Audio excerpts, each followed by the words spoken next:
an hour late and $1 short, but somebody had to get their beauty sleep, man. I'll take the blame for that. That's all me. I tried, I was gonna try to do it on my own, but I was like, there's no way that I could do it without Danny. So I appreciate Danny waking up and getting on the call with me. And I want to thank everybody for coming by that's going to watch this. No one's here because we're off schedule, but so people will watch it in the future. So I want to thank you very much for watching. My name is Kevin Wilson. I'm the host of the BMXers podcast. We have Danny Pena on the phone on the podcast, and Danny has an outstanding YouTube channel as well.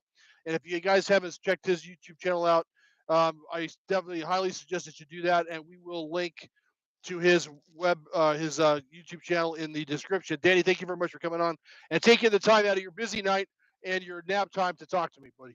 Yeah, thanks a lot, man. So I've been wanting to do this for a long time, where I wanted to go year by year and come up with memorable moments that I've experienced that happened within the BMX, with the old school BMX industry, or whatever you want to call it, the sport.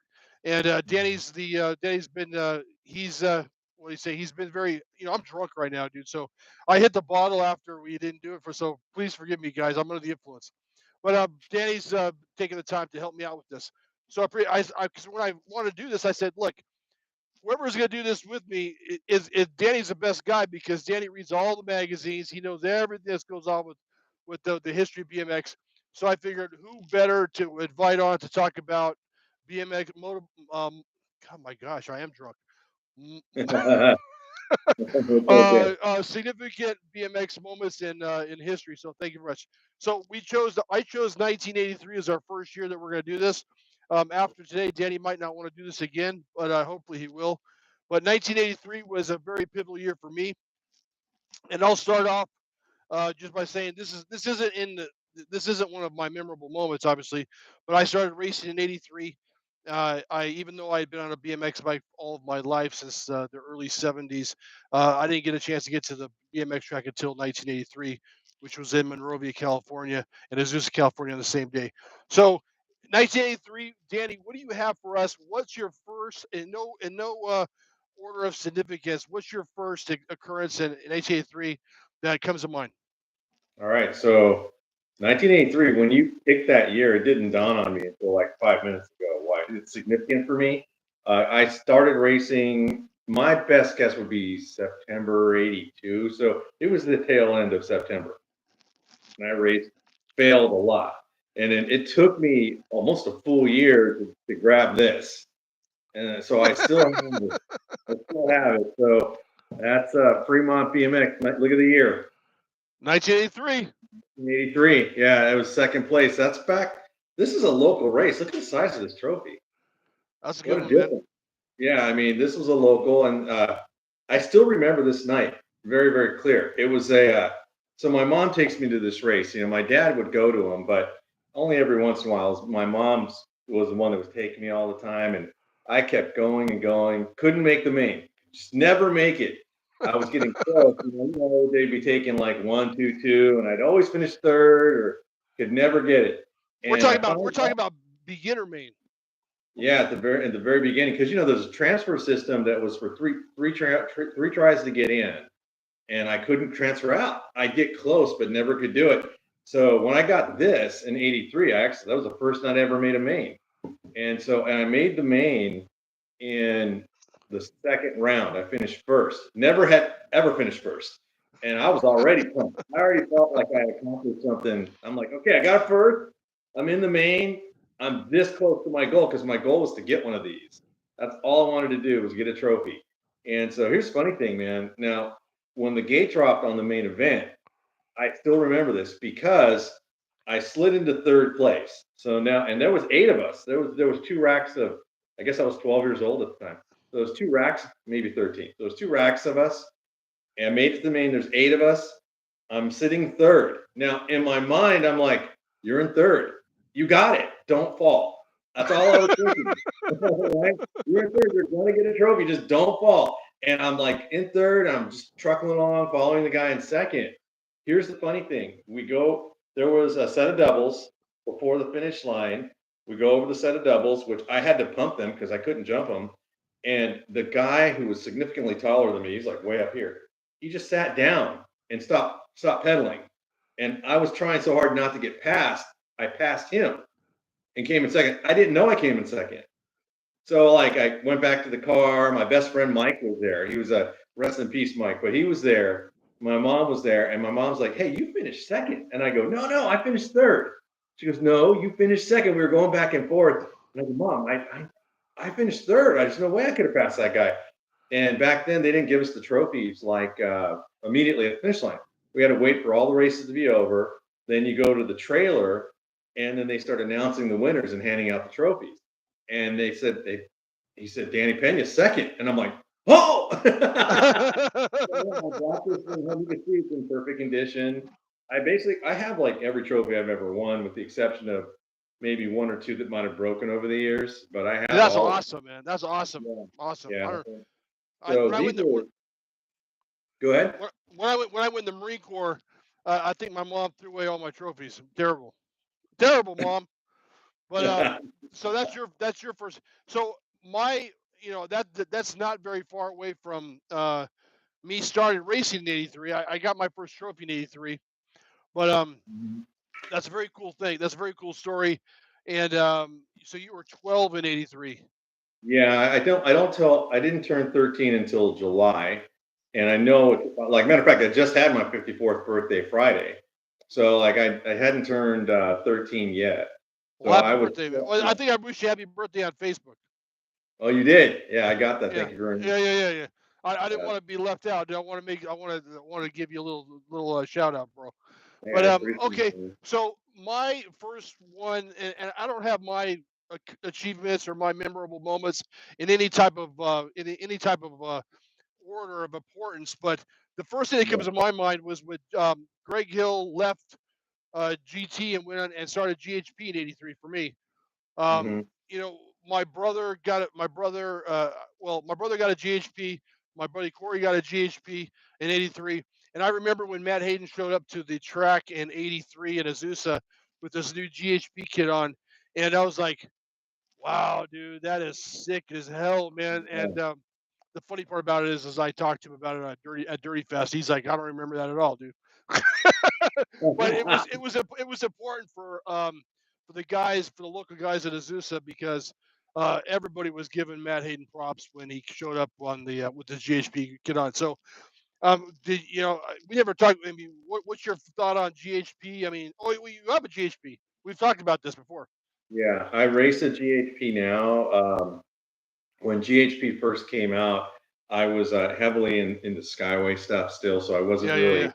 Yeah, so I didn't switch over to GHP. I actually admire GTs a lot, and it's so ironic that you brought that up because that's the ad in this particular 1983 magazine.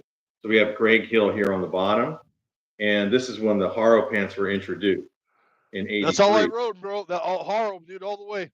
Yeah, so the significance behind this, and I heard this in an interview with Bob Haro actually. Bob Haro is still sponsored by Max. So he was racing Max or riding with Max pants. But once they got wind of this, they're like, yeah, you can't, you're making your own stuff. No Yeah. more can you do that. So, and I had a set of these. Now there was two different sets of these. So you have this is what would be considered like the pro model ones because the knee pad came out. You had to put it in so you can wash it separately. Right, And right, right. then they had the basic one where the knee pad was sewn in. So either one I think was good. I had this better quality one here. I got it for Christmas. And I got it, I think in '84 is when I got these pants. These are some of the best race pants I've ever Oh, dude, had. yeah, that's all I've ever worn was Yeah. Haros. Yeah, red, white, and I blue, think, man. yeah. Oh, me too. Red, white, and blue. Red, white, and blue. Yeah, they matched all the Back, Skyway gear and Okay, stuff. what size, bro? What size? Oh man! Now remember, I was Yeah, I know, younger. I know. That 30, Yeah, 40 years so ago, bro. I know. so I was running like 28-inch waist. Oh, damn. I was a Yeah. 32. Yes, I'm a 32 now, but I was 28 then, and man, yeah, if I lost these pants though. I shared that in a video story. I'm sorry, in a video review I did. is I moved and all my race gear didn't come with the move. Somehow the box got lost, so I lost them, and I was really bummed about that. Oh, that sucks, man. Yeah, but with GHP getting back to that, I thought that was a good move for Greg. I think it was. I heard a story about how he went through that process. His dad was doing at the time making Star Bars, Star Bars, yeah. so he wanted to do his own thing, and Rich Long got wind of that, And told him, and "I'm going to put you out of business, man." that's it. That's it. What kind of gangster move is that, dude? I'm going to put you out of business, bro. And I guess you don't poke the bear. GT was the bear. You know what I mean? And Greg Hill being a huge iconic rider, it's still in my opinion, it was still a success, even though eventually he shut it down. But I mean, GHP looked pretty sick. I thought they were great frames.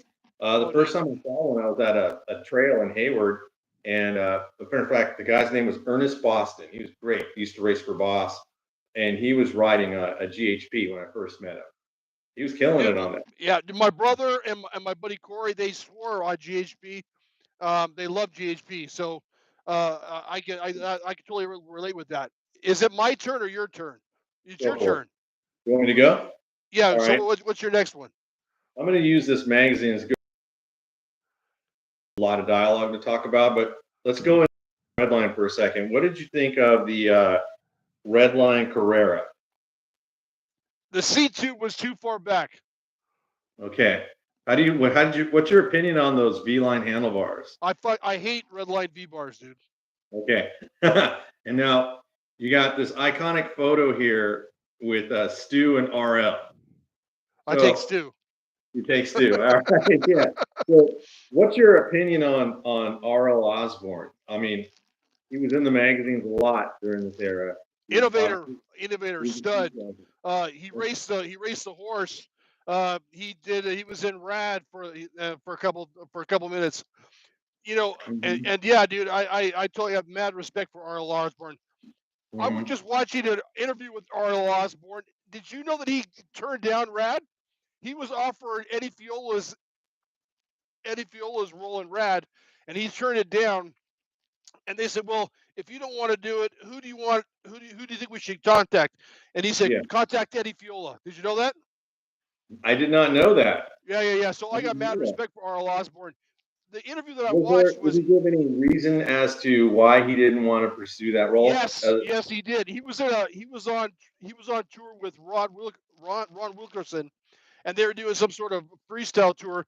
And he said that he was in a bathtub with a bottle of Jack Daniels, and he was tipping this Jack Daniels back in the bathtub. And the producers called him, and he's like, I'm burnt out, man. I don't want to do it, man. So, he said they Yeah, called him like 4 or 5 times trying to get him to do the movie, and he really? said no, he don't want to do it. That's crazy. Yeah, I thought in 1983, I think Stu was really still in a winning position. Because in 1983, it's pretty significant too, because they have the ESPN race series going on in '83. So the coolest thing about that is all these guys that we only seen in here are suddenly come to life on your TV. So you see Stu, Greg Hill, Brent Patterson, Brian Patterson, Clint Miller, Toby Henderson. So you're seeing all these huge names. All of a sudden, they're right there on TV, right in front of you. I thought that was massive thing that was going on for the sport, So, and I'm. so that was the first time that BMX got on the TV. Is that what you're saying? I don't I even don't know if remember. it's not the I mean, first time, but it was race wise. yeah, I think it was not the first time, but I think it was a great series. It was a Okay. race series. So you figure every week or so you're seeing them racing in Burbank and the Waterford Oaks, and there's a Vegas race. I've gone through a lot of these races that as much as I could find anyway, on YouTube, and have created videos with them, but it's difficult. There's some races in there that are definitely missing. But hey, and if you see the finals in '83 where Greg Hill won it, they're racing 2 laps. Nuts. So the Really? average, yeah, Scott Clark was in an interview. He said the average lap time was well over 60 seconds. And can you imagine Wow. that? That's a long Yeah, race. that's crazy. That's intense. I'm going to show you something else. What do you think of this Vector ad from 1983? Yeah, jumping over the Ferrari, right? Who is that? No idea. Somebody commented in this magazine review I did, and told me what his name was, and it's still now escaping me. And I'm you really know what? sorry. I watched, yeah, I watched that video that you did, and someone did comment, and it was Yeah, some dude I never heard of, like some like an innocuous guy that was just on the team, and like, yeah. yeah, yeah, Unfortunately, I don't remember. I should have wrote I should have wrote it down, man. no, no, no, no, Okay, nice. so let's see. I'm gonna let me pull out something else that might. Oh, okay.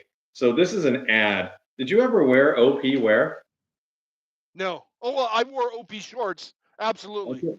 All right. Now those are corduroy shorts that are very yeah, short. yeah, So yeah, you yeah, were yeah, rocking yeah. My balls were hanging out. I didn't wear any underwear. My balls were hanging out when I was riding. Yeah, I didn't wear the shorts. I'll tell you that, but I did wear the t-shirts, the okay, OP t-shirt, similar to this little surfer thing. I had tons of those. I think like around this era, 83, 84, 85, it was all about Levi 501s and OP t-shirts and bands. It's kind of like pretty much what I wore every single day. Okay, let me ask you about this one. Have you have any experience with Zap pads? no, I hated the Zap pads because they were like chrome Yeah. finish. Yeah, I never liked Okay. that Zap pads. You didn't like them. Okay. So I got a pair of Zap pad, a set of Zap pads, and I'll tell you why. Because of Greg Hill, he had done so many ads with these, and he had this one here, the chrome one with the blue bolt. Uh huh. That okay, so that's the one that I got. Now here's my experience with it, and I don't think this company exists anymore. So I guess it's okay for me to tell you this. So when they're brand new, badass, hard to they make your bike just pop, right? Plus, I was one of the only kids that had them because I had to special order these. Now the problem is there's a clear kind of a clear coat seal that goes over the pad. Right, right. Eventually, the thing starts to turn yellow and peel off. That sucked.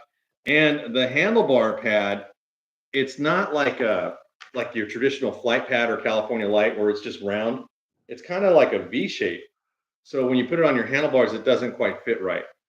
I don't know Yeah. why they like that. No Huh. idea. Yeah, Dude, that's I know. I was California Light all the way, man. Never had anything besides. Well, that's not true. I had Mongoose snap pads on my Jag, but other than There that, you go. it was always California Light. Here's the ad, my friend. That's what started it for me. There you go, man. Thunder and lightning. That's Yeah, cool, dude. That's yeah. cool. So that's what got me going with the whole Zap pads. Oh, I want those. But California Light was definitely my first choice. You're right. I had California Lights, and when you went from, I think the first time I actually got California Lights was probably around this time, 82, 83-ish. But I only ever had the vinyl pads with the snaps, right? And I never thought, and how are you gonna make the pad better until I felt California Lights. They were Yeah, like, they weighed nothing. yeah, And yeah, yeah, yeah. it was like really, really Who? cool. What was it? Johar that had all the guys in the gate holding up the pat. Was that Johar? I think so. Do you remember I if they were all in the gate? Everybody had one hand on their handlebar, and one hand in the air with a pad. I think that was Johar. I never had Johar either. think you're right. I think that's going back to 81, I think. 81, 82 maybe. Okay, That's see, you know, I'll defer to you, bro. But all anyway, right. so Here's that's very cool. What do you got now? Pat Romano. What do you think of Pat Romano? Pat Romano. He did the wheelie scene for Pretty in Pink. Yeah, and he was in Rad. Yeah. So Okay. so what he was a kind of a special rider. Like he wasn't your traditional freestyle rider. He was more of a wheelie guy and things like that. But and his handlebars were shaped instead of being the traditional bar like this, they came inwards like this.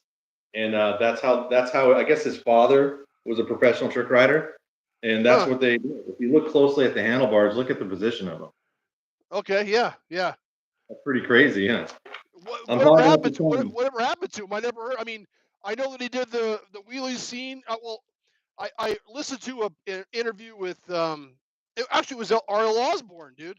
That same Yeah. interview where he was talking about Pat Romano, and he did several movies and several commercials, but I don't know what movies and what commercials that he did. Do you know? Do you have any idea other than He was in a mud pretty? root beer commercial. I know that because it's right here. It talks about it. Of course, he was in Rad, and he was on the BMX Action Trick Team. Other than that, I don't really know. Yeah, you know Mm. when Eddie Fiola was doing okay. Well, I was talking to my wife about this maybe I don't know a couple months ago, and Okay. actually it was my brother. I'm sorry, my brother. I was talking to him, and I'm like, dude, who did the wheelie seat for Pretty in Pink? And he's like, I don't know, dude. I don't know. Who cares? I mean, he goes, it wasn't it. Was it Eddie? I go, no, it wasn't Eddie. I don't think so. Anyways, we came up with three names that we thought it possibly could have been. And then when Eddie did his live chat from the bar when he had that the pipeline Yeah. reunion, and Yeah. I put a message on. I asked him a question on the live feed. I said, dude, who did the was it you that did? Well, I knew it wasn't him, but I knew who Yeah. did the thing, and he said it was Pat Romano. So that's how I know who Mhm. Pat Romano is, I and didn't know that so too. forth. So thanks for letting me know that. Yeah, Have you ever ridden first generation Robinson or seen it? my friend Corey had a first gen Robinson, loved it. I always thought they were trick. The art was great in the gusset, always bitching, always quality shit. Loved Robinson, never rode one. Yeah, I never rode one either. I don't know if that was a West Coast thing at all, really. I only remember seeing Robinsons like when it was the firm, GT, Auburn, Yeah, Robinson, yeah, Carlisle. That's when I yeah. remember seeing My Robinson. my brother was the product manager for Robinson when they were at GT. So Really? I'd always give him a hard time because I go, dude, why don't you ever do anything with Robinson, man? Because he was the Powerlight Auburn, Dyno and Robinson product manager, and it seemed like he always he did the cockpit and a bunch of other different things for Powerlight. And I Wow. was like, dude, you should do something with Robinson. But anyways, I always give him a hard time about Robinson when they were at GT. But I always, oh wow, sorry guys, I always dug Robinson. Always liked him, Yeah. Now, except for that SST. I never got into man, you got some good knowledge, man. All I got to do is put something in front of you. Now, I want to show you this ad. that. Diamondback. Now, the thing I've admired and what I'm starting to understand more is the effort and everything that these companies put into their advertising. And Diamondback, never spares any expense, obviously. And if you take a look at this ad, tell me if you remember this and what you think about that. That's the ad for the Harry Leary Turbo, right? Right, but they have it is about the turbo, but it's the turbo light kit is the only thing they're showing on the corner. So it's got the Is that main Brent turbo. Romero? Yeah. You see these Yeah, riders? yeah, Now, this is like for me, like as I've been going through these magazines, I've been stopping and paying more attention to the ads because as a kid, you just rolled right past them. But now I'm going, wow, this is just a lot of effort put into this. I mean, you see Harry Larry way out here in the corner. That looks really cool, and they're just going over traffic.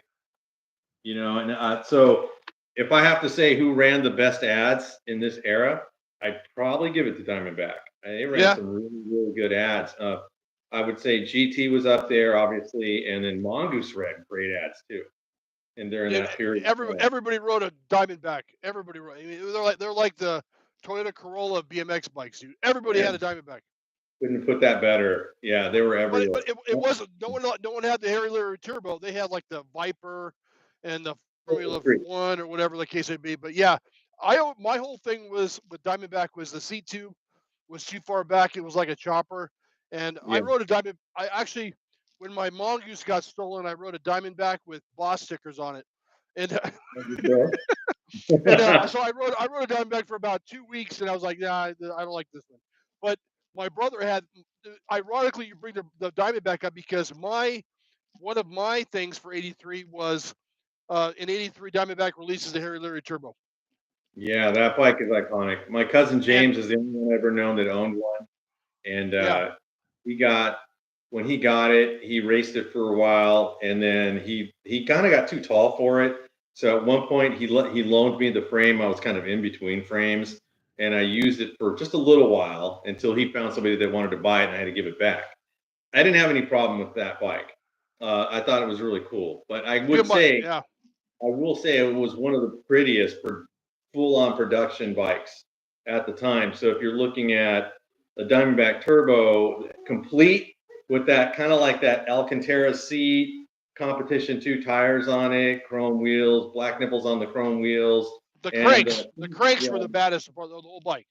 yeah, and it had the what was that like a would you call it like a smoked chrome finish? Yeah, yeah, smoke chrome, yeah. Yeah, that was a sick build. Those cranks were much prettier than the Redline flights, or maybe Yeah. even the profiles. They were badass. It looked awesome. It had Yep. that little plate stamped in it, said Diamondback Turbo or whatever on Yeah, there. yeah, yeah, yeah, yeah, That's yeah. pretty awesome. Nice. All right, so we were talking a little bit about the ESPN Pro Series that was big in '83. That was huge, right? So this is a pictorial of one of the actual races in Miami. And you got Eddie King sitting out in front right there. I'm looking at it upside down. Is that Rob? Is that Rob Fade? I can't tell. Okay, And Rob Fade. Okay, I think that's Marietta for Marietti, Torker right Marietta or there. Marietti? I can't. I honestly, I don't know, man. So correct me if I'm wrong. Now, I love looking at race shots more than anything. And here's the significant thing: you got Eddie King. He's booking in front, right? He's a Yeah, rookie. This is his rookie season, as a and pro. so yeah. So when you're looking at these races in '83, he's top three almost every single time. He was like Eddie King was not tall. He's a small guy like me, but his legs were like tree trunks. You ever see that? I don't know if you ever seen a picture of it. He had massive legs. So he Yep, yep. reminds me a lot of like say like a Barry Nobles, just small, compact, super muscular guy. That's Yeah. kind of what he reminds me of. Back these race series were awesome, and stuff. I see that when you do your little reels, you use a lot of the ESPN race. Yeah, and I Dude, I go, wasn't. Hey, I'm not trying to copy your style, bro, but dude, I yeah, get so many views on those things. It's crazy, oh, dude. Like all you had to do is put the right song behind it, and by it's so fun, dude. far it's the most popular stuff. When I put it in, the only problem is I've done them, so I'm like, I'm out. I have to do something different. What I mean? I did it. I wish I had more of it. I definitely did. Okay, this shot right here is awesome. Now, a lot of people say cruisers don't count, but this picture is amazing. Check this out. That's Brent Patterson killing it, and then Yep, Anthony Sewell behind him, right? And yep, I think Anthony was kind of underrated in a sense. Like he seemed like one of the strongest riders I've ever seen, and that's just a great shot right there. I yep, love it. yep. I never rode a cruiser. I mean, I raced a cruiser as an adult, but back Right. in the day, I never rode a cruiser at all. Never. Young Never? age. Never. Yeah, I didn't race a cruiser till I was well in like 28 years old before I pulled a cruiser out. I really Yeah, didn't have any interest in racing them. And the only reason I did it, I think we talked in our last interview, is that I didn't have a class. So I yeah. figured, well, I'm just race cruisers. Now that's not the case because everybody runs 20s now, so it's no big deal. Everybody runs cruiser. Yeah. So these are some good inset shots here. We got, look at Stu here on that shot right there. So Stu was pretty much the man still in '83. I think they considered those to be old once they got about 25, 26, which seems ridiculous now, right? Because look at George Scott Dade. The guy's like 33, 34, and he's on the Olympics team, Yeah, but Olympic team. but but these dudes were going pro at 14, man. The guys don't go pro at 14 anymore. I You're think right. You're right. Greg Hill went pro at like 15 or 14, and so did Eric Roop. Like crazy That's young, man. ridiculous. That's Yeah, ridiculous. What did you think of Harry Larry's riding style? I thought he had I thought he was a man. I mean, he was aggressive, but I always thought that he was a little too small and he couldn't. I mean, out of the gate down the first straight, he was always strong, but Yeah, by the end of the race, he probably got outpowered. That was my opinion off the top of yeah. my head. You think he was a little underpowered for his size? I Yeah, know I that's mean, it would that's make the thing. sense. I mean, I know that I know that before he left JMC that he never won a national, and I still think he never won a national as a pro. Oh, I was really? looking at I was looking at his Wikipedia page the other day, and I don't think that he ever won any nationals as a pro. I don't think so. Well, But I mean, national don't get me titles. wrong. I mean, the He guy was a doesn't stud. any He was national titles. I don't think he has any national titles, but he yeah, has his best race, in my opinion, 1985 Whistler, Canada. It's the Kuakara Cup. So it was the race before the Worlds because the Worlds Gary Ellis won that year, but the day before it was red. It was wet. It was muddy, and Harry killed it. That's a great race to watch. okay, all right, Yeah, that was one of his better races. Okay, hold on. I'm going to give you something else. Okay. Oh, here we go. Okay, so on this shot here, and I just saw Daryl Young on the Dirty Knobs podcast. What do you think of Daryl Young? JMC. Daryl Young's a stud, up to down, front to back. I rode his bike. Uh, Stud. Yeah, you think? A What do great, you think? great, great ambassador for the sport. Mhm. Great rider. Obviously, he's smooth as hell. We all know that. But I think every day I thank God that he came up short on that double and broke the front end off that JMC Black Shadow, and then asked Jim to make him his own bike. Oh Great bike, wow. great guy, great guy. Yeah, the interview on Dirty Knobs is really good. I heard it last week. And Really, really good. I never even, so this whole Browning two speed out of that interview, I've never Okay. even heard of a Browning two speed. I couldn't, if someone asked about it, I go, I don't know what the hell you're talking about. I've never heard of a two speed You BMX know frame, BMX gearing. So, but anyways, that was surprising. Yeah. What did you think about the Browning two-speed not being able to be shifted? Did you hear him talk about that? It It's just like an changed it? automatic. It's like an automatic Yeah. transmission, right? Right. I didn't know that. And I didn't know I either. thought, that's a lot of technology for 1983, 82, whatever it was. He was And he was running the, them. and he was the only one that was riding it. Like, I don't think anybody else is doing it. No, I don't think so. I think Mike Miranda said he tried it. I think, don't quote me on it. I don't remember everything from that Yeah, interview, but I thought it was a yeah. really good interview. All right, so we got Charlie Williams here on a cruiser on the top. Charlie's been getting a lot of press lately. I've been seeing him a lot. Yeah, except on the Harry Leary clip.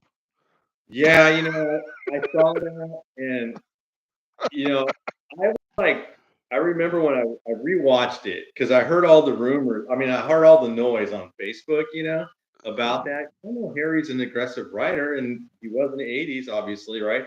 So I went back and I watched it, and I'm like, maybe he just bumped into him, and everybody's making a big deal. No, man, he went But to dude, right into him. okay, all right. Here's my whole thing on that, because I've saw worse fights after every moto with Azusa. The guy's throwing down, dude. Like Sean Texas got two fights at the starting line when he was racing. I mean, Wow. to me, it was like, okay, I think because the girl got knocked over or something like that. And I'm actually Yeah. sympathetic to Harry's plight. Okay. I wasn't the most level-headed racer back in the day, anyways. But Okay. people were like, significant guys were calling for him to be removed from the Hall of Fame, and I was like, look, man, you guys voted him in, and he was being judged on shit that he did when he was 17. Like, dude, you guys knew how he was. You guys voted him in the Hall of Fame. Guys like me didn't vote him in the Hall of Fame. So, Hmm. if you want him out of the Hall of Fame, it's your fault that you put him in the first place. I'm sympathetic to the whole situation, where I always thought that, look, people were getting in fist fights, and they talked about it on the other podcast, where Yeah. they'd go out in the parking lot and settle business. So Right. I always thought that people were blown out of proportion. But yeah, I can see that girl got knocked over and so forth. So that's the only reason why I know Charlie Williams has been in the news lately. Yeah. I was gonna say, and you beat me to that, so that's good. So the overall, how do you feel about the overall racing style from, let's say, '83 to now, 2024? What do you think the significant? Well, obviously the tracks are way different, equipment's different, but other than that, what do you think the significant differences are? uh, Cement, obviously, cement turns, cement starting hills. Um, I don't race now, so my opinion doesn't really matter. But Hmm. I liked elbows out and rubbing and that type of thing. I think at the speeds that they're going these days, that's not even possible. If Yeah, you rub elbows with someone now, you're going down, and you're going to go down hard. Back in the day, if you rubbed elbows, it's no big deal. You could throw you your can put your foot down. you put your foot down. Yeah, exactly right. I've never clipped it either. Yeah, well, that still scares the crap out of me. Now, I don't know much about this frame, so I'm going to ask your opinion about this because I don't have a lot of knowledge of it. GJS. Do you have GJS, okay. any? What do you know about that? I don't know a lot about that. I know that Jeff Utterback started that company with his brother and his father, and he left SC for that. And he pissed Scott Breithaupt off, and he left the team, and he started his dad started GJS. And I know that when Mhm. when the when Kuwahara made the ET bikes and they couldn't sell them, they paid GJS to take all the bikes apart, take the stickers off, repaint them, and then put the bikes back together again and sell the bike and sell the Kuwaharas. Did you know that? That is awesome. Yeah. Man, I thought you were So going to tell me you don't know anything about it. That was amazing.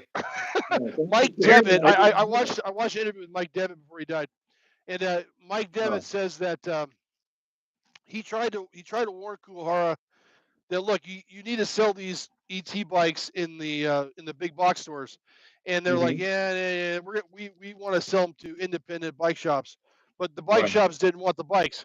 So, oh man, so after he, are you still there? Yeah, I'm with you. Okay, so after Kuwahara couldn't sell the bikes, they resulted to they contacted GJS and they paid GJS to take two containers full of bikes. I don't know how many bikes are in a container. Wow. 500, who knows? But two Yeah, containers full of ET bikes. They took them apart. They took the stickers off. They stripped the paint. They repainted them, and they put everything back together. And they sold them as regular Kuharas. that's hurting my soul because those things are worth so much money right now. Yeah, God, yeah, crazy. I'm gonna piggyback on that story. I think that was a huge miss for Kuwahara not to put it in the big box stores. Now the reason I'm going to say that is with that TV show Stranger Things, they brought back a mongoose that one of the kids was riding, and they sold it at Target. Now, Yeah, granted, it's a replica, it's not chrome moly, blah blah blah, but they sold a ton of them, and I yeah, think they were retailing for under $200, and now people are selling them on on eBay and on social media for like yeah. 10 times, because they have, I wouldn't have bought one either way, but they yeah. would have sold a lot of them if they were in Kmart back in the day. Yeah. Maybe Yeah, they don't make the highest quality bike. They have to maybe go with the Taiwan route and just bring it super cheapy and just put them out there. They would have sold a million of them. yeah. Really. I mean, because ET was massive, and I want to say ET came out around '83. I believe it was made in '82, came out in '83. I think it was sometime around that era. I could be Do you know how Kuhar got the gig? no. Enlighten me. So so Steven Spielberg knew that he was going to have a BMX scene in the movie, and Okay. he was driving to the studio one day, and he passed a dirt lot where there was kids riding jumping BMX bikes in this dirt lot, and he Okay. went up and he stopped his car and he got out and he goes, you know what? He went up to the best jumper in the whole group of kids that were in the lot, and he said, hey, what type of bike? What's the best bike to ride? What's the best BMX bike to ride? And the kid just happened to be on a Kuwahara, and he liked Kuwahara, so he goes, Kuwahara is the best. So Wow. Steven Spielberg goes back to his office and goes, he tells his assistant, call Kuwahara and tell them that we want to get their bikes, and that's how Kuwahara Wow. ended up making the ET bike because some kid imagine if the kid was riding a JMC, he would have said, "Oh, JMC's the best," or Yeah. Torker or whatever. The kid just happened to be on a Kuwahara, man, and that's how Kuwahara got the deal. It was kind of funny. Wow. That's amazing. Yeah, I'm going to be repeating this stuff in future videos if you don't go for mind, it, bro. man. That's some good It's stuff. all in Mike Devitt's interview when he was on the Joe Kidness on a Stingray. That is amazing. Okay, Yeah, this one's significant for me because I ran these bars in '83. What do you think about never liked CW him. Never liked bars? him. Never liked him. Didn't okay. What was it about it you didn't like? I didn't like the top. I didn't like the crossbar. I thought that the bends were too wide. I thought that they were, ironically enough, I thought they were too tall. Even though I'm a big guy, uh, I I never liked them, and I was never a big CW fan from the beginning because their seat tube angle was too far back. And yeah, that's why I Yeah, just never liked the CW. My brother rode CW bars exclusively, and he absolutely shredded on them. I mean, yeah. he was jumping all kinds of stuff. He was competing with the fastest factory guys at Azusa with CW bars, but I never liked them. I rode JMC. I have experience with these, and I'm going to start off with the sizes of the bars. Now, the pro size bars way too big for me at the time. 12, 13 years old. They're too big. So I had to go standard. And a lot of my friends were running the pro bars and they were asking me, why did you get standards? And just because what you're saying, I go, the bars are just big. It made my bike feel like a chopper. But when I got the standards, it felt more like a regular handlebar to me. And so Yeah. I ran the CW bars for at least a year, maybe longer. And here's the funny thing, I remember they were so popular in NorCal at the time. I was at a race, and I kid you not, it was like a Friday night. All the older experts, 17 and over X was on the gate. To us, that was basically pro, 17 over X, right? And I look up there and I go, and I was talking to my buddy Mike, and I go, Mike, he goes, what? I go, every single guy's got CW handlebars on. And they were the most copied handlebars ever. Oh yeah, even to this day, yeah. If you find a pair of CW bars, you better make sure they have the knurling on them and they're the right measurements and that type of thing. Absolutely. Yeah. Yeah, My I wish my I could, just to hang them in my garage or something. I don't know where they are. yeah, No, I didn't. Eric Carter wouldn't ride CW bars when he was on CW. Did you know that? Did, Yeah, I heard about that. He didn't want yeah, to yeah, ride. yeah, yeah. He went. He refused. I think he rode RRS bars or Revcore or something. Or wait, Yeah, Revcore was he CW. was It was R. Wait, Star Bars. I think it was Star Bars. I think you're right. I'm pretty sure it was Star Bars. He I had noticed he had something Forrest though. Dixon redo the star bars, something like that for him, but he wouldn't ride CW bars. And when I talked to Jason Donnell about when he was on CW, I asked him, I go, Yeah, hey, dude, did you have a problem with the CW bars? And he goes, no, dude, I loved them, man. They were fine for me. I won 3 world championships with them. I'm all, oh, I, okay, whatever. But yeah, I don't know. I never Maybe rode it's CW just bars. like a love it or hate it scenario. I mean, that's Yeah, all you can say about it. And yeah, I noticed though, Pete Lonkarovich was pretty big on CW, right? That's when he started getting real famous. And he yeah, makes that jump to Haro, which you and I talked about. If yeah, you notice, when he makes that transition to Haro, he's still running CW bars at first, and eventually he goes to the Haro bars. Because okay. because I do all these magazine reviews, I'm always looking at details like that. I go, oh, he still has the CW bars on there. I couldn't I even tell know. you what horror bars looked like back then. Yeah, well, they were. I had a Haro RS1, so they were the handlebars were normal, but the top tube kind of went down and across. Okay, So it all had right, a okay, slight bend on it. Yeah. So all right. this right here is, in my opinion, the best cranks I ever had. And this is an ad from '83, Profile Cranks. Okay, Yeah. So I don't. What did you have any experience? I know you were a one piece crank guy. one piece. Yeah, but did you have any experience with these? When I bought my Daryl Young out of Pennsylvania, it had second gen profile cranks on it. That's all I know about profile. All my friends had found. Well, my friends in yeah, my brother. Well, my brother had flight cranks, but my other rich friends had profile. I Yeah, couldn't care so less. expensive. I couldn't care less. I mean, I was on Takagi's and I was kicking all their asses, and they had Mhm. they spent $400 on profile cranks. I was like, I don't care what you do or you want. I'm you know not only if you have the profile cranks, you got to have the Philwood bottom bracket, and it's like, you know Yeah, what, I, I'll smoke you with my Takagi 180s, no problem. But my yeah, brother, yeah, my brother rode flight cranks, but yeah, there are a lot of guys in my city. I grew up in a yeah. pretty rich city, and they all had a lot of them had profiles. Yeah, my mom paid 150 bucks for me to get a set of profile crank. 150 bucks in the 80s. That's In that way, big. in that what flight cranks costed, that's how much more than flight cranks at the time, right? Yeah, flight cranks were about the same. I have Redline flights on my Skyway now. They just look so beautiful to me. I just wanted a pair. I never owned them, so I wanted a pair. Okay, Yeah, so this one right here, this is a this ad right here. It's reminiscent to me because I think this is one of the most common bikes I would see in the neighborhood back in the day. A Schwinn Predator. okay, all right, So my opinion on this, I'll get yours, is this is a pretty decent entry level bike. So for a kid that's about 12 years old, it's probably a pretty decent bike. But if you look at the components on the bike, that's yeah, pretty typical of what you would see in the 80s. I yeah, figure that's yeah. about a $200 bike. What do you think about that? I mean, it was fine. It was a fine entry level bike for its time. But by that time the Predator came out, I was already way past the Predator stage in my riding career. But Yeah. it was the young kid. I put in the same category as a Diamondback Viper. Yeah.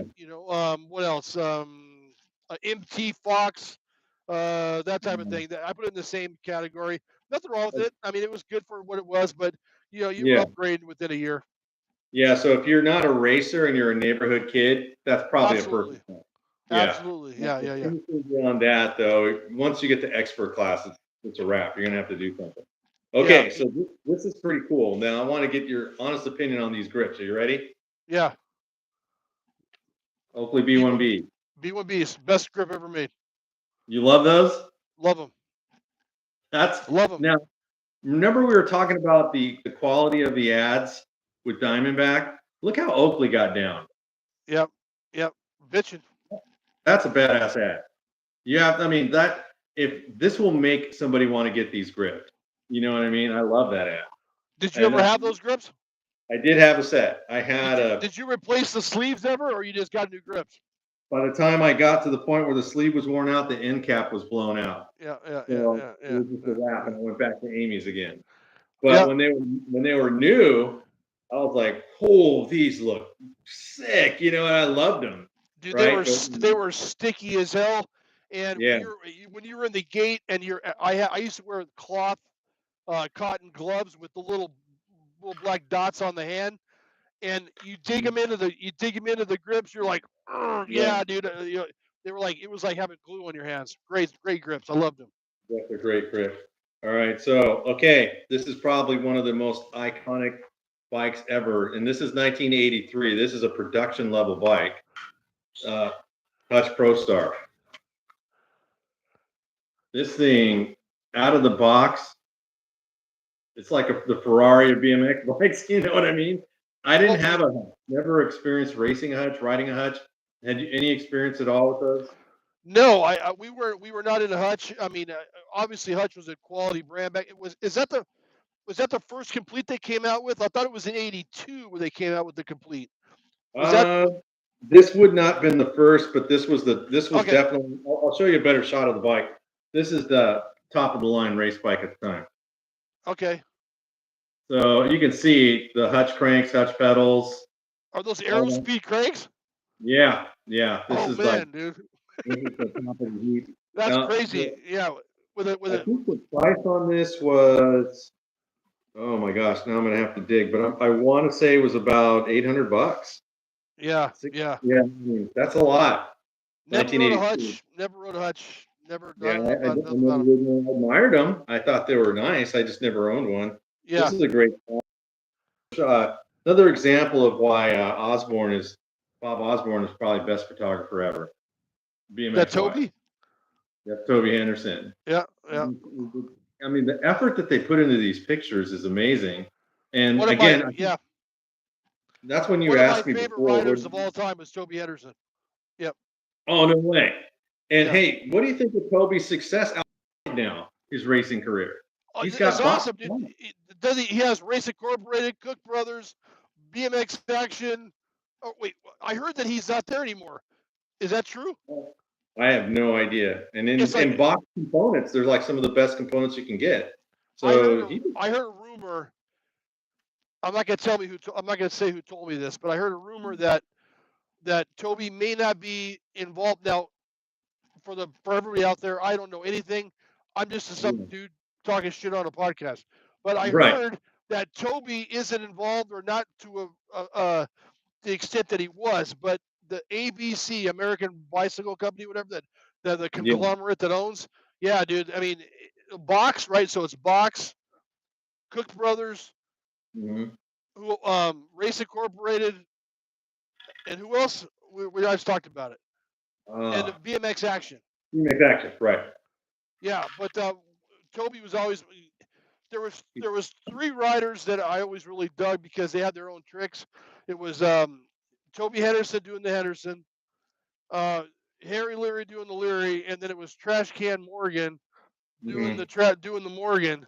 I don't know if you Yeah. remember Trash Can Morgan or not, but Yeah. I just saw it recently, actually, in one of the yeah, magazines. who rode Yeah. Cool Heart, I believe. Yeah, That guy was great. yeah. Okay, let me see if I can find something more significant. This is still going on with the test, and oh, here's a race from Azusa. This is a great shot of it. Looks like Oh, be still my heart, dude. Yeah, Is this that is the you. ABA or is that ABA or NBL? Good question. Huffy NBL War of the Stars. Okay, NBL. 83. That was 2 years before I quit. Yeah, awesome track, awesome people. But I preferred the Azusa ABA track. Check this out. Tell me how iconic this shot is. Yeah, I've used it in many of my videos. Oh, Yeah.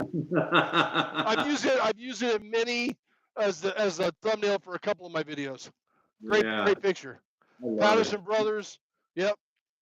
What I would love to do if I could get the rights to it, get the reproductions of these photos and just sell them posters. You know what I mean? Or T-shirts or whatever. Because there's so many of us old guys that were Yeah. just jumping all over this kind of stuff. You know, I But love that. you do it and then you ask permission later, bro. Yeah, they're like, hey, we're gonna need the keys to your house, buddy. Okay. Troy Daniels. This shot when I saw this when I did this review, I thought that was Gary Ellis, and it's a writer named Troy Daniels. on Kuwahara, right? Kuwahara. Yeah. I don't remember him very well. So, but I just remember his name. I don't know where he was from or nothing like that. Okay, hold on. Let's see if we can find something else here. So we got a great shot here. It looks like Greg Hill was interviewing all the top pros at the time. So I'm looking at it backwards again, but I got Greg, Brent, looks like Fade, Stu. It looks like Toby in the background. Yeah. This is their era, man. This is when they ruled. You know, I think that's when I think of 83, like when you told me let's do 83, I was like, oh, thank goodness, because 81 I hadn't been racing, so I was gonna have to dig, and research. It would be more work. A lot more work, yeah. All right, so we saw a few minutes ago, we saw an ad for Oakley B1Bs, and I commented on the quality of that ad. Now, this is an Amy ad. Now, I'm not saying it's a bad ad, but look at the difference. I mean, this is a cool ad, right? With the cartoon kind of look to it. Yeah. But Oakley was all business. You could see it was. My second favorite grips, Amy tries. Yeah, I beat Amy's up. I must have went through millions of pairs of Amy's. What does Amy stand for? American Motorcycle, American Manufacturing, something. Yeah. They talked about it on the Dirty Dogs. I forgot what they said it was. Anyways, go ahead. Here we got ROL doing a front wheel hop. So this kind of gives you an idea of the beginning of the whole freestyle era. Yep. I used to do that all the time. Yeah, so this bike looks pretty sick with the graphites on it. What frame is that? I think he's right a PK Ripper. He's on a Redline on this one. Oh, the RL20. That's right. Yeah, and it was weird because I know around that time you mentioned he raced a horse, and he was on a Team Murray, and I was looking through magazines. I go, was he riding a Team Murray? It couldn't have been a Team Murray. And when they did a little spec check on his bike, and I'm like, well, hell, that's a Team Murray. And I don't know if maybe they did a better version for him or what have you for all the guys that were on Team Murray, because those are department store bikes. They were trash. Dude, so you're not gonna believe this, man. I talked to Ron House. Okay. Ron House told me that he won the Grands on a bone stock out of the box Team Murray frame bike. What? Out of the box, he won the Grands on a bone stock Team Murray. On a bone stock Team Murray. He also told me that he was the first rider on Murray, on Huffy, on Rally, and the Vans Trick Team. He was the very first rider. That's amazing. I was like, "Are you serious?" I go, like you rode for the bottom three: Rally, Huffy, and Murray, dude. And he's like, I didn't care as long as they were paying me to go to the track. I didn't care what I rode. And I was like, dude, that's money right there, man. I respect it. You got some good stories, man. Yeah. So we got two ads here, and now we know the shoe of the '80s that dominated with no question, Vans. Right. Yeah, and here's the funny thing about Vans is 1983, yeah, I was wearing checkered Vans, regular Vans, doesn't matter. I wore Vans all the time. And now I see kids today walking around in Vans. And I go, wow, man, that shoe is still there. Now, granted, we're not really racing with them, you know. I mean, I know diehard guys still do, but I raced in Vans, but they're not the most comfortable shoe. I'll be honest with you, man. Like if you Yeah, put on a pair of Nikes and you put on a pair of Vans, you're gonna feel the difference. yeah, You know? they were the coolest for sure. Yeah, I mean that's a pretty crazy looking ad. That's typical for the '80s. And then we're talking about we talked about Diamondbacks advertising. Here's GT. That's pretty sick. Who's in it? That's Mhm. Greg. Who else is that? Looks like we got Schofield, Fade, Hill, and what was this gentleman's name? I forgot again. Let me look. Oh, it's escaping me right now, man. I can't believe it. Is he a little kid or is he an adult? The big guy. Big guy. Yeah, with the mustache there. I forgot his name. Man, Was Didi Leon on GT for a while? he was Redline. He was Never on Redline. GT. Yeah, it's Okay. gonna. I know it's gonna happen. It's gonna come back to me when I go to bed tonight. I'm gonna be like, "Damn it, Kevin! What was his name? I completely forgot it." All right, now this bike. This was really one of the bikes I really, really wanted in the '80s. It's just a GT. Loved it. There's like not much you can complain about Yep. this bike. I mean, look at the quality of that. And Yep. like you said, one piece cranks. This bike right out of the box will take you straight to the expert class. I Yep. don't see any reason why it wouldn't. Had you ever ridden one of these? No. No. The Mm. seat's too far forward for me though. Yeah, you're a tall guy. It must have been tough, man. And that's a good question. Like But 1983, in that picture, doesn't the seat look too far forward? it does, but that's why Andy Patterson ran that laid back. He's the one that developed and invented the laid back seat post. And Okay. I didn't know that. yeah, he talked about it. He said, matter of fact, he was on a interview with Rail to Berm, and he goes, "Yeah, I came up with the whole laid back seat post. It was basically handlebar tube that they used to give them the laid back seat post effect, and they sold tons of them. GT went nuts selling these laid back seat posts, and he didn't get paid for that, is what he said. He Yeah. goes, I didn't have any money for the laid back seat Yeah. post. Yeah. Well, like Jeff Cosamalo didn't get a dime for the Cross Cruiser. Oh my gosh, and that's what made it happen, right? Yeah. Okay, Yeah. 09 made some of the greatest number plates. What do you think? What's your opinion on that? I never had a '09 number plate. They were cool, no problem. But I just never. What was your choice of number plate back I then? had What do you think? the Haro, the one with the holes in it where there's pins with the numbers. What's that called? Oh, the flow panel. Flow panel. That's what I had. Yeah. So yeah, I had one of those too. And if you don't use those numbers that with the little tacks, and you put just regular like adhesive numbers on them, bad idea. Yeah, it fell right off. Yeah. The dirt gets all in there, and then it's a waste. Yeah, Yeah. Yeah. I Yeah. def- yeah I definitely ran 09s. I went through a couple of these, and then I used the moto control ones where it wraps over the top bar. I used those, but Haro was probably I used the Haro flow panel a lot, and I went through a lot of Haro plates too. Yeah. So I guess it was whatever my mood was. Do I want to run a Haro What's the one plate? where you wrote your gate number down on the number plate? Is that Motor the control. That was motor control. motor control? Okay. Yeah, yeah, and you can still buy those. Oh, Yeah. really? Okay. All right, Rob Fade, man, you're a muscle dude. What do you think of that? Somebody Yeah. drew on me. I never looked like that. So that Yeah. gives you kind of I don't know. In my opinion, it gives you an idea of how the racer body has kind of changed. Where it used to be the big muscle guys were the ones that were the fastest. Not so much now. It's more the lean Yeah. guys, that seem to Yeah. be the fastest out there. You Yeah. know, Yeah. this is all Rob Fade working out. Okay, let's look at this one. What do you think of this? Torker. I understand that they were a popular quality bike, but they were so small that I Yeah. after 10 years old, I never would even think about riding a Torker.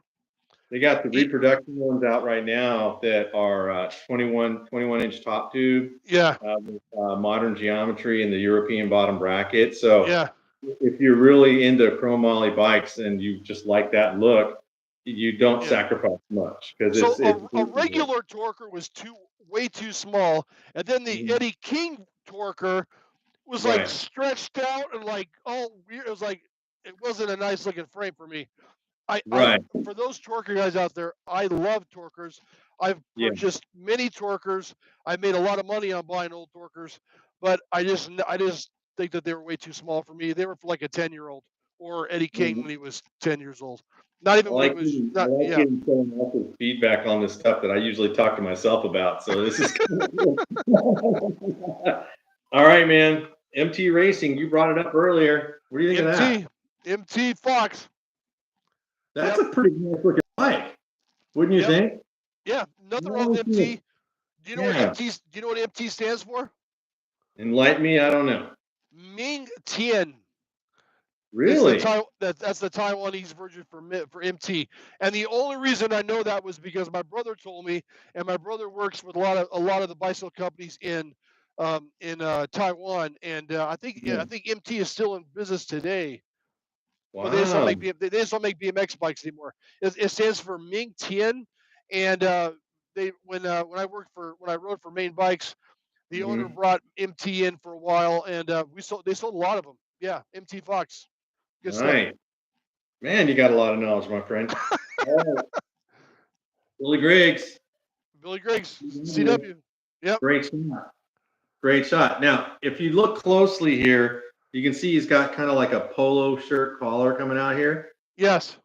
Yeah, I thought that was a cool look, and he had talked about that on it was Dirty Knobs, and Yep. he said that he was at a race, and the only reason that became a thing, I guess it was cold, and he didn't have an undershirt. All he had was the golf shirt.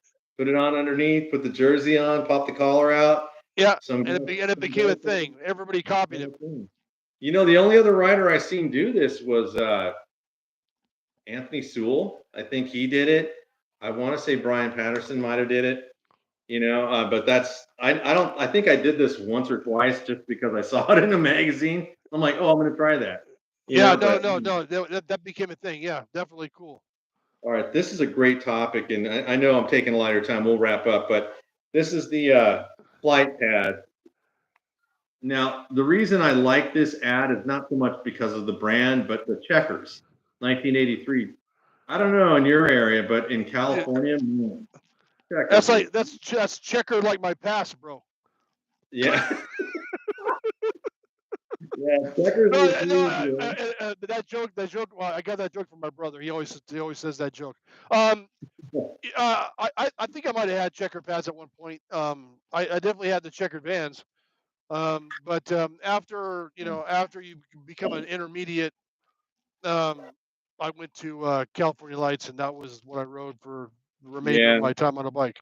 it was a small window of popularity where everything was checkered, and then eventually just kind of faded like everything else. Yeah, And yeah, then Team Cycle was pretty big in the 80s. This was your lower end bike parts, but they were reasonably priced.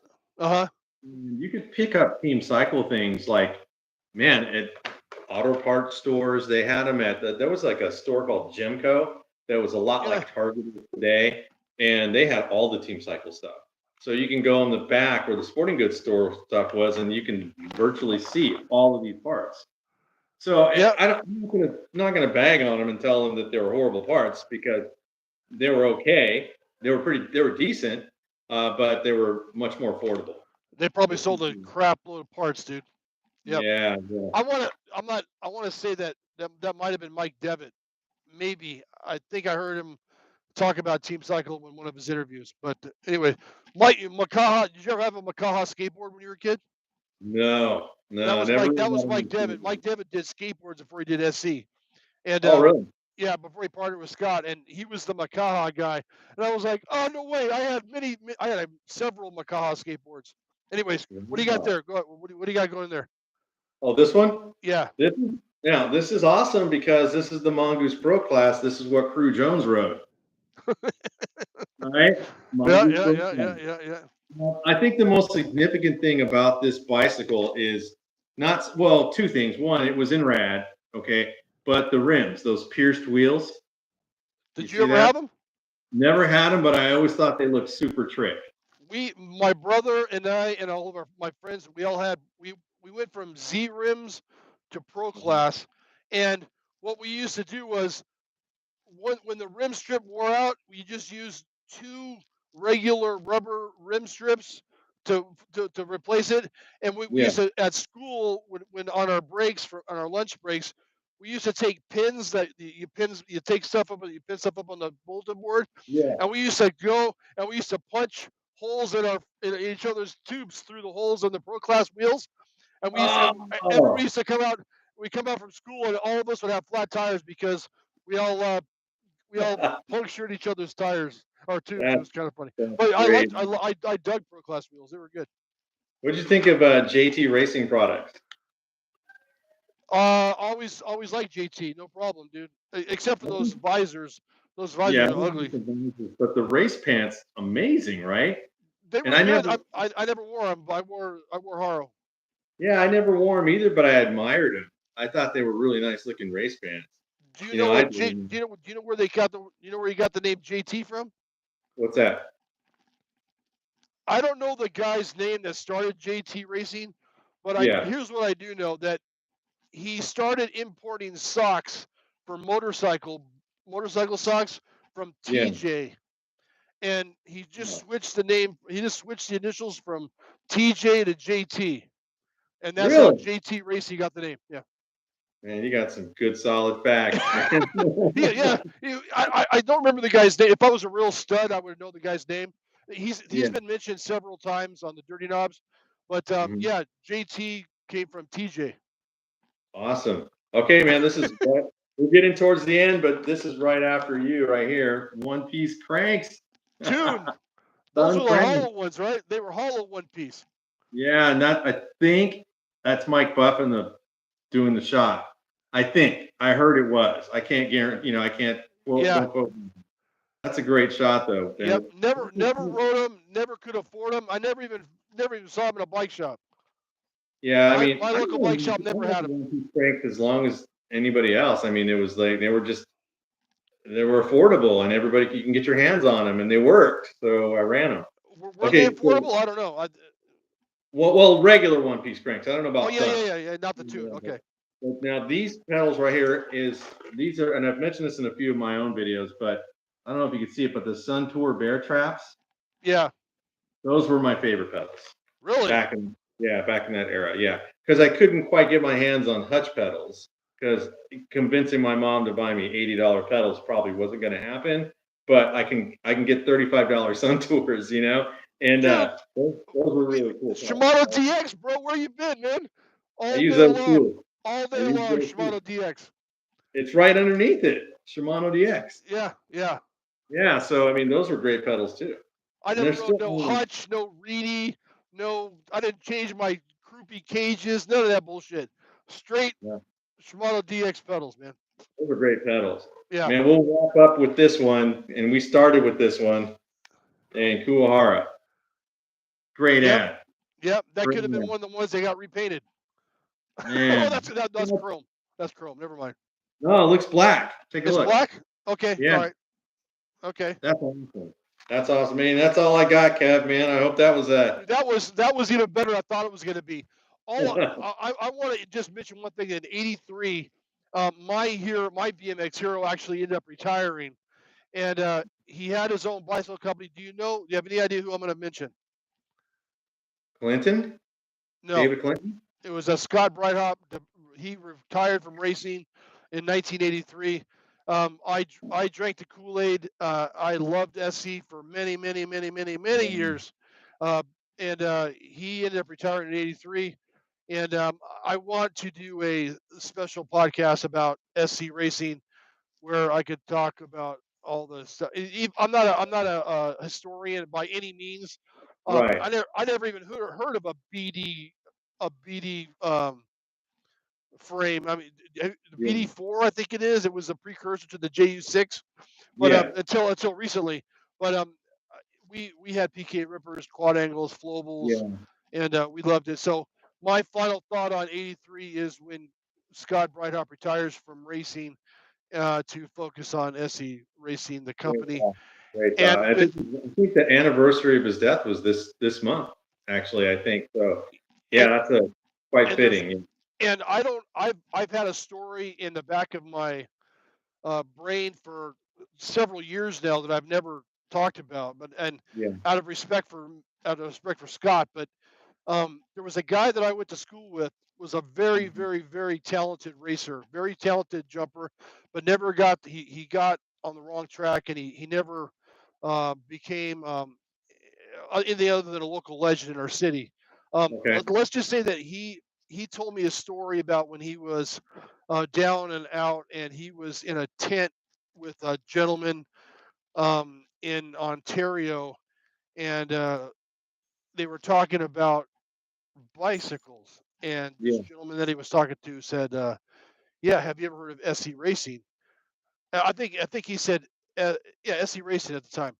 And he Yeah. goes, "Yeah, I've heard of SE Racing. Why?" And he goes, "Well, that was my company." And Oh. my guy, this guy that I went to school with, actually told me a story about how Oh. how he was in a tent in a dirt lot in Ontario with the old man of BMX, Scott Breithaupt, before Wow. he unfortunately passed. And I was like, how am I going to fit this story into a podcast? And I just Yeah. did it now because you mentioned it, because we're talking about it. Yeah. All due respect to Mr. Breithaupt, you are um, you were my messiah, my BMX messiah growing up. We absolutely Yeah. worshiped the ground that you walked on.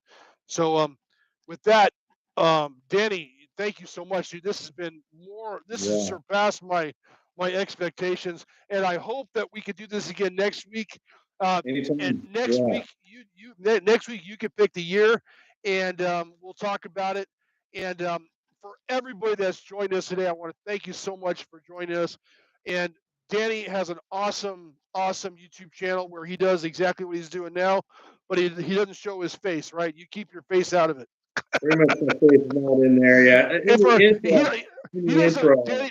Danny doesn't want any of the groupies and none of the problems of women chasing him down the street. But but with all the seriousness, Danny has an awesome YouTube channel. Everybody should go and check it out and subscribe. I will put the oh man. I will put the link to your YouTube channel in the description. Thank you Okay. so much for everybody that joined us today. And next week, with Danny's permission, we will do this again. Stay tuned. And as always, I will not ask you to subscribe. I will thank you for watching. And until next week, thank you. Danny and I want to say thank you very much.